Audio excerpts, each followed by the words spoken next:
مجاہد صاحب، کیونکہ آپ اس وقت اس پروسیس کا شکار بھی ہیں اور آپ کے اوپر کیس بھی ہے، یہ تو عدالت فیصلہ کرے گی کہ آپ کے اوپر سزا بنتی ہے یا آپ کو مکمل طور پر کہا جاتا ہے کہ قصوروار نہیں یا قصوروار ہیں، دونوں صورت میں کیا ریفارم ہونی چاہیے؟ سجیسٹ کیا کرتے ہیں؟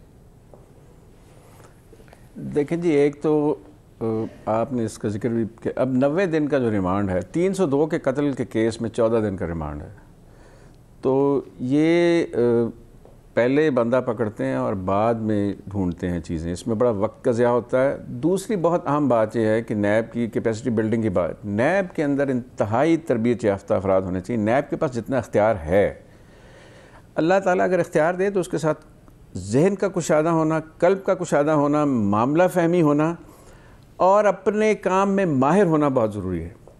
تو وہاں بہت سے لوگ جو ہیں ان کی بہت زیادہ تربیت کی ضرورت ہے، اور آپ کو اثر نو بھرتی اور تربیت کرنی پڑے گی، یہ بہت ضروری ہے۔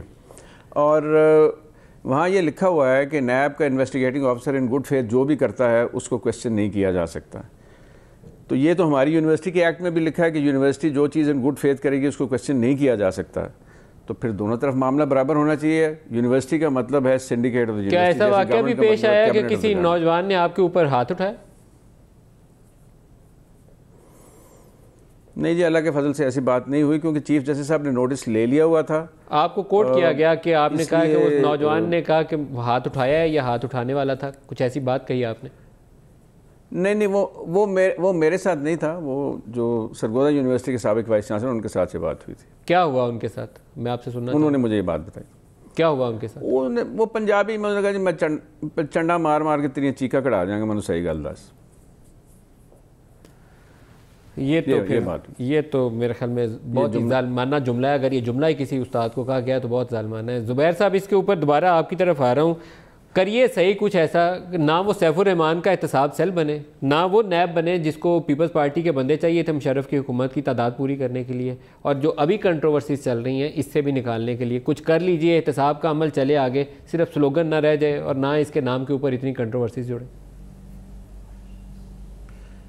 آئی تھنک ایک تو جنرل شعیب صاحب نے بڑا تفصیل سے ذکر کیا تھا کہ کسی کا احتساب ابھی تک نیب نے نہیں کیا، لیکن میرا خیال ہے اس میں جو سب سے بڑی جو وہ تھا پور ریکارڈ وہ جنرل پرویز مشرف کے دور میں تھا، بیکاز نہ اس وقت اپوزیشن تھی، نہ پارلیمنٹ تھی، کورٹس سبسروینٹ تھے، انہوں نے تو بلینک چیک دے دیا تھا۔ اور جنرل امجد جن کے بارے میں کہا جاتا تھا کہ جی، پھر اس کے بعد ایک جنرل شاہد عزیز میرا خیال ہے وہ بھی آئے، ایک اور جنرل حفیظ منیر یا وہ آئے، تو اس وقت سیف الرحمان کا تو میں بالکل سپورٹ نہیں کرتا، وہ جو بھی ان کا طریقہ کار تھا احتساب کا، لیکن بہت سے جو کام تھا وہ چھوڑ کے گئے تھے جہاں سے جنرل شعیب نے اٹھانا تھا۔ سو اگر پولیٹیکل ایکسپیڈینسی انہوں نے شو کر دی، جنرل پرویز مشرف نے شو کر دی، آپ کو شاید یاد ہوگا کہ شاید چودھری شجاعت کے بارے میں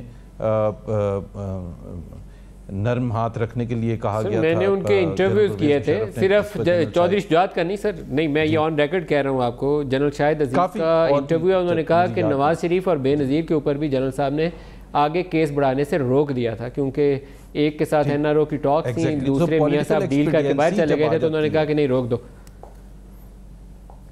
ٹھیک ہے، تو جب پولیٹیکل ایکسپیڈینسی فوج جب وہاں اس وقت تو کوئی تھا بھی نہیں نا، اور میں شروع کے 3 سال کی بات کر رہا ہوں کہ ایک بھی ایک چیز تو بالکل کلیئر ہے، NAB is a complete failure, اس سے پہلے Saif ur-Rahman was a complete failure, so accountability has only been used for political reasons.